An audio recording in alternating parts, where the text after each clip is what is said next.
Heibai, Ko, Wan Shitong, Bato e Jun, tudo num episódio só? O episódio 5 de Avatar, o Último Mestre do Ar, foi uma grande mistura de tramas das mais diferentes mídias de Avatar e hoje a gente vai falar sobre cada detalhe. E já que teve um time skip na série, a gente aproveitou para dar uma pausinha ontem também, por isso não teve vídeo. Perdoem a gente. Olá, Benders! Aqui é o Patrick. Bora falar sobre esse episódio que trouxe tramas de Avatar, a Lenda de Aang, dos livros da Kyoshi e até de A Lenda de Korra. Sim, você não ouviu errado.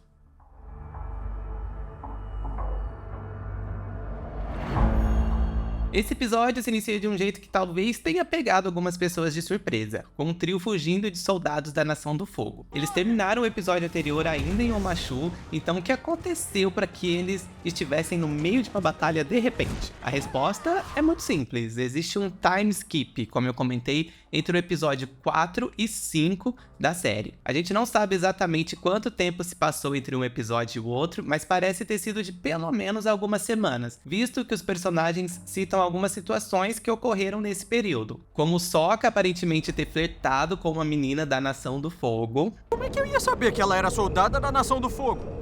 E mais pra frente, quando o Zuko e o Tio Airo estão investigando uma vila do Reino da Terra, os habitantes ali mencionam diversas situações em que o trio protagonista foi avistado. Quem? O Avatar? Foi o que os piratas disseram. Não foram os piratas.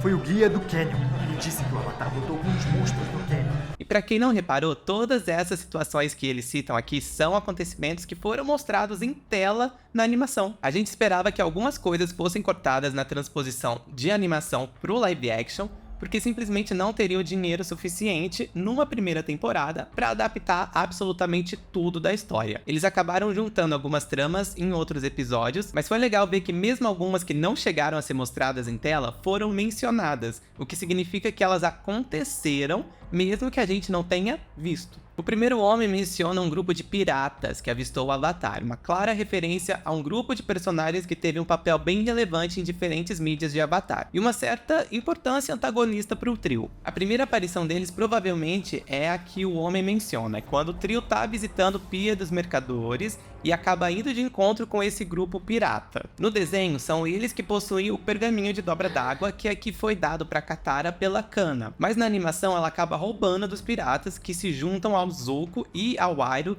para recuperá-lo. Mais pra frente, no desenho, é esse grupo de piratas que o Zal contrata para matar o Zuko, que é outra coisa que foi mudada na série. O grupo também é mencionado na HQ Sokka's Poem, no qual eles são mais uma vez enfrentados e derrotados pelo Sokka e a Katara. Ah, mas pode ser também que o homem estivesse se referindo a um outro grupo pirata, o que a Katara enfrenta sozinha em Katara e a Prata dos Piratas, uma HQ que se passa durante o livro 2, Terra. A segunda menção é de um guia de Canyon que diz que o Aang lutou contra monstros por lá, o que se refere aos acontecimentos do episódio 11 do livro 1, A Grande Divisão, no qual o trio se vê obrigado a resolver o conflito entre a tribo Gandin e a tribo Zhang no maior canyon do mundo. E por último, o homem menciona que o trio deteve um vulcão em erupção, que nada mais é do que uma referência ao episódio 14 do livro 1, A Vidente, no qual os protagonistas lidam com uma vila que acredita fielmente nas previsões da Tia Vu, a ponto de colocar as próprias vidas em risco. Esse é um episódio muito legal da animação porque ela acerta várias das previsões, inclusive sobre o futuro da Katara. Então nunca ficou 100% claro se ela era uma charlatã ou não. Inclusive a gente já fez vídeo sobre isso aqui no canal. Ah, e uma curiosidade, esses 3 acontecimentos foram citados na ordem em que eles aconteciam no desenho. Vocês sentiram falta desses episódios sendo mais representados? E eu confesso que nem tanto, mas eu adorei lembrar deles nas referências que eles estavam falando ali. Mas bem, deu pra ver que o time Avatar viveu muitas aventuras, então de fato se passou um tempinho aí desde Omashu. E foi justamente nesse tempo que a Katara evoluiu as habilidades dela de dobra d'água. Algumas pessoas comentaram que a evolução dela aconteceu muito rápido, que ficou, assim, inverossímil, palavra chique aqui. E a gente vai falar um pouco mais sobre isso na análise dos episódios finais. Mas a gente já quer deixar claro isso, então, que a série estabeleceu, nesse episódio, que se passou algum tempo desde Omashu e que ela vem evoluindo desde então. Você tá melhorando muito na sua dobra. Quer dizer, tá até inventando movimentos novos. É a característica de uma boa dobradora. Inclusive, ela menciona ter desenvolvido a técnica dos discos de gelo ao observar os dobradores de terra. Discos de gelo? Isso é novo. É uma coisa que os dobradores de terra fazem. Tentei uma versão com a dobra de água. E faz muito sentido, porque desde lá no episódio 1 ela já vinha se mostrando uma dobradora especialmente poderosa, tanto que ela que quebrou o iceberg. O problema é que ela tinha um bloqueio por conta da mãe, que foi rompido pela conversa com o Jato, como a gente comentou no episódio 4. Então faz sentido que nas semanas ou até meses que se sucederam depois que o bloqueio foi rompido, ela tenha evoluído bastante. O trio então dá de cara com uma cena tão impactante que precisam até fazer uma pausa. Uma floresta que foi completamente queimada. E essa foi mais uma daquelas cenas que foi praticamente um copia e cola do desenho. E em ambas as mídias, eles logo descobrem que o incêndio foi causado pela Nação do Fogo. Nação do Fogo. Nação do Fogo! Aqueles selvagens me enojam! Gente, sério, de todos os momentos parecidos entre as duas obras, as cenas desse episódio são de longe as mais parecidas. A conversa toda ali na floresta parece ter servido de storyboard pro episódio. Não é possível. Mas daí pra frente, tudo fica diferente. Enquanto no desenho a vila próxima à floresta era atacada todo dia ao pôr do sol por um espírito violento, o Rei Bai, na série o problema é que um grupo de jovens desapareceu na floresta e o Aang precisa resgatá-los no mundo espiritual. Seu povo não tá mais nesse mundo. Mas eu posso trazer de volta.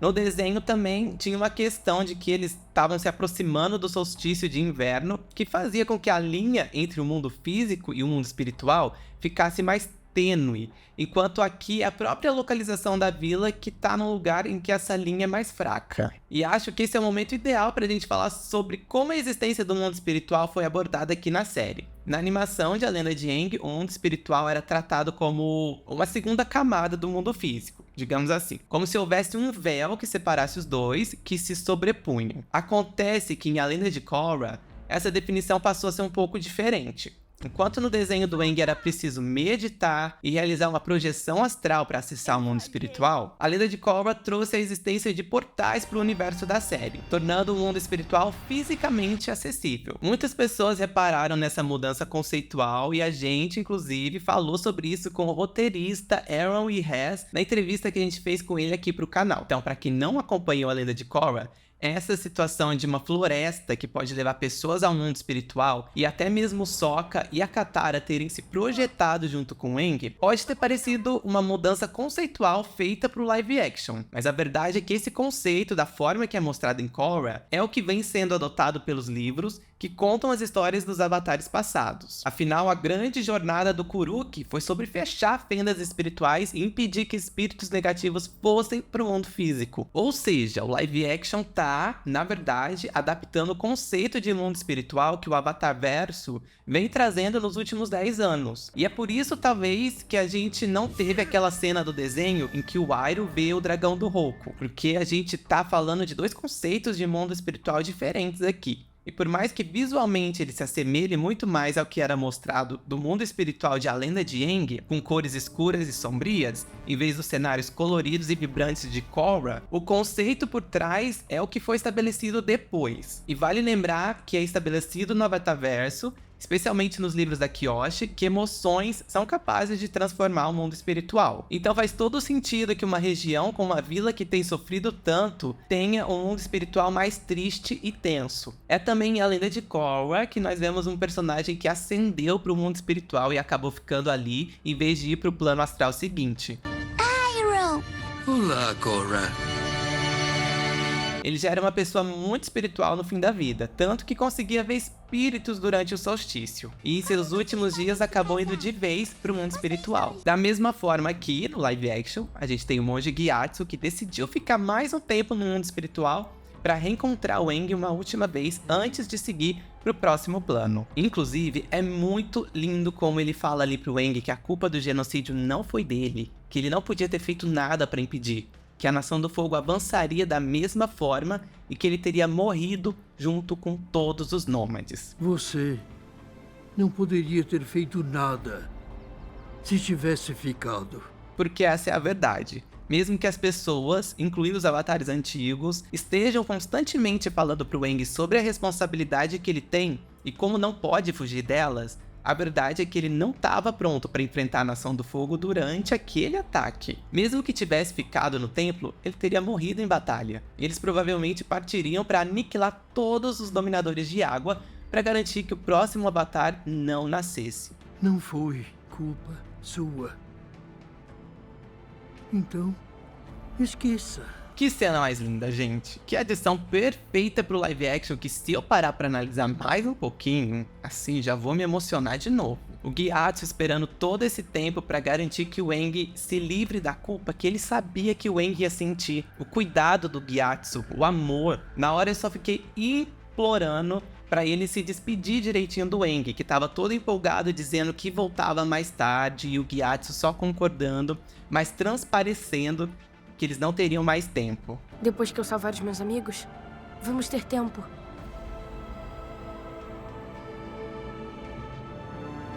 Não sei por que não teve a despedida, mas eu amei a cena mesmo assim, com todas as minhas forças. E outra semelhança que a gente tem com a lenda de Korra aqui na série é justamente o Nevoeiro das Almas Perdidas, em que os protagonistas ficam presos. No final do livro 2 de A Lenda de Korra, o espírito da Jinora, neta do Aang, acaba se perdendo no mundo espiritual, e o pai e os tios dela vão procurá-la por lá. O Tenzin, a Kaia e o Bumi são capturados por um monstro e jogados no Nevoeiro das Almas Perdidas. O Nevoeiro das Almas Perdidas é uma prisão espiritual para humanos.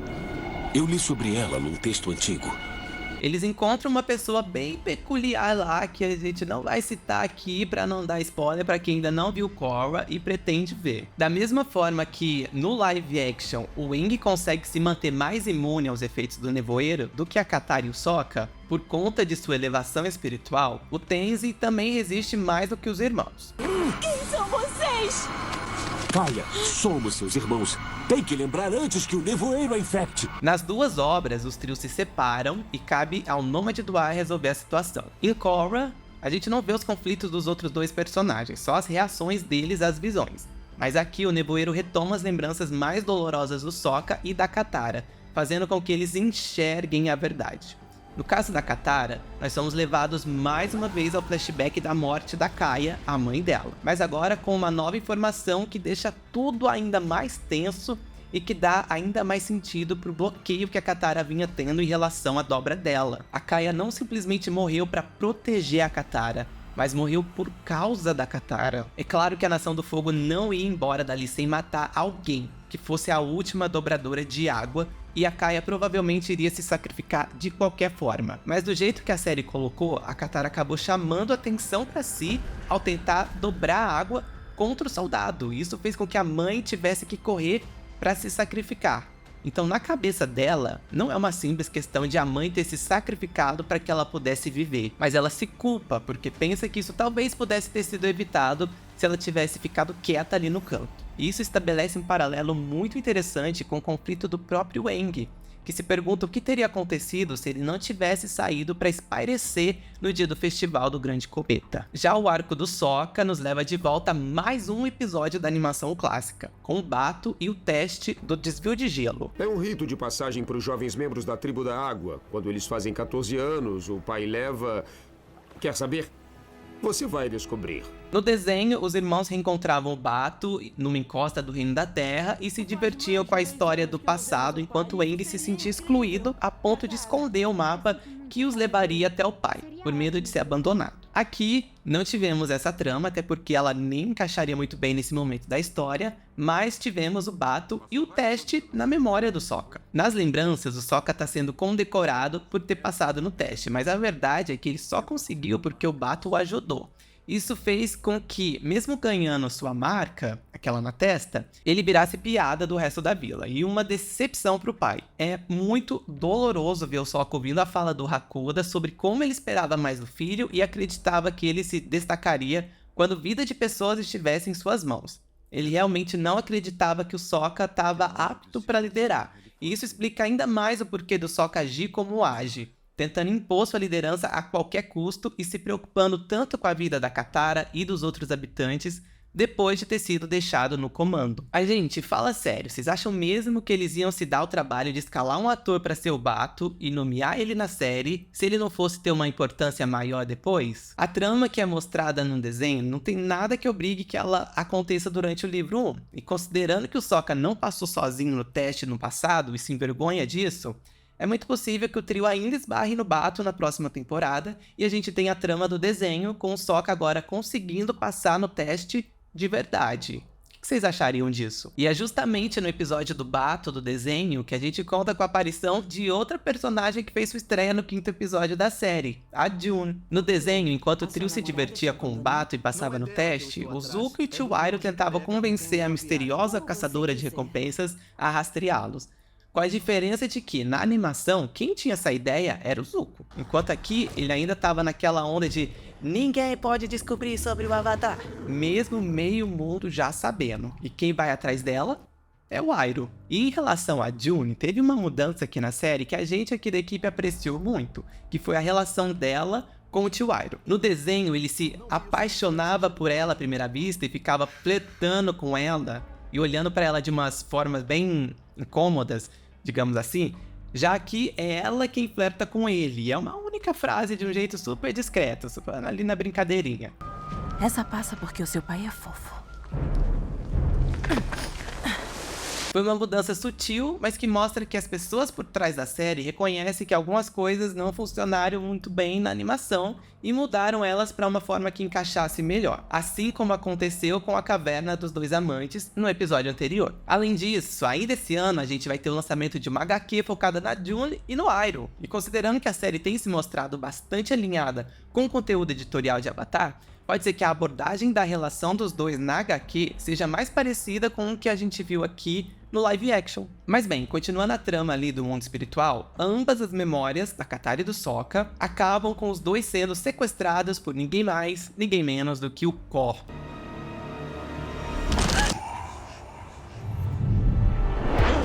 E o Korra é um espírito que não era para aparecer já agora, muito menos desse jeito. No episódio, no final do livro 1, o Aang ia propositalmente atrás do Korra para conseguir informações sobre os espíritos da Lua e do Oceano. E ali era estabelecido que se você demonstrasse qualquer emoção na frente dele, você teria seu rosto roubado para sempre. E não tinha nada disso de esperar ele estar com fome, não, era ali na hora mesmo. Tanto que o Aang precisou se esforçar para se manter completamente sério na conversa com ele. Aliás, vamos fazer uma pausa aqui para apreciar esse take do Aang com o Korra, que é simplesmente perfeito em qualquer mídia. Pronto. Aqui, além de trazer o Korra já nesse episódio, a trama foi misturada com o do episódio O Espírito Azul, no qual a Katara e o Sokka ficavam doentes e o Aang precisa ir atrás de uma cura. Lembra do sapo congelado? O que resulta em acontecimentos que serão retratados no próximo episódio do live action. Mas funcionou juntar as tramas relacionadas ao mundo espiritual num episódio só, assim como as que envolvem o Aang sozinho no episódio seguinte. Talvez quiseram diminuir o mundo espiritual no episódio final e dar mais destaque pro Godzilla, tanto com tempo de tela quanto financeiramente.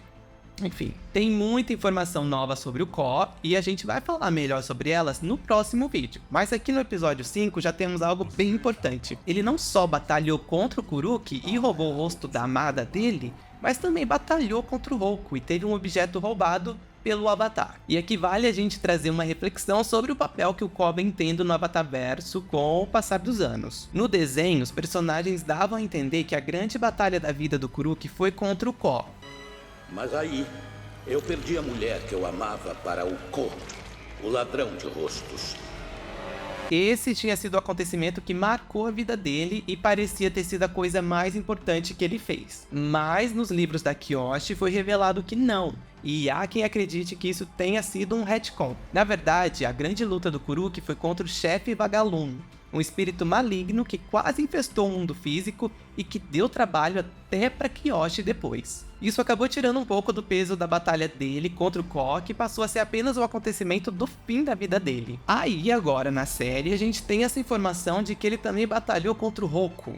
E pelas conversas, e até pelo fato do Aang ter que ir atrás do Roku pra resolver a treta com o Ko, a impressão que dá é que o Roku se mostrou muito mais como um rival pra ele do que o Kuroki. E aí nós lembramos que o Avatar Roku tá pra ganhar sua própria saga de livros esse ano, assim como a Kyoshi e Yang Chen ganharam. E como a gente já falou, a série tem se mostrado muito atrelada aos livros e quadrinhos, então pode ser que trazer esse embate entre Roku e Ko tenha sido uma antecipação de um arco que a gente ainda vai ver no livro que sai no segundo semestre. Se for isso, vai ser assim uma sacada de mestre e a gente mal pode esperar para conferir essa história completa. O episódio termina com o Aang partindo sozinho para a Nação do Fogo para falar com o Avatar Roku, assim como acontecia no episódio O Solstício de Inverno parte 2 do desenho, com a diferença de que aqui ele vai para lá para recuperar o item que ele pode trocar com o Ko, e não porque recebeu uma mensagem prévia do Roku no mundo espiritual mandando ele ir para lá. Ainda assim, esses dois episódios estão interligados de formas muito parecidas, mesmo que o objetivo tenha mudado. Mas essa parte não deixou de ter algumas ressalvas dos fãs,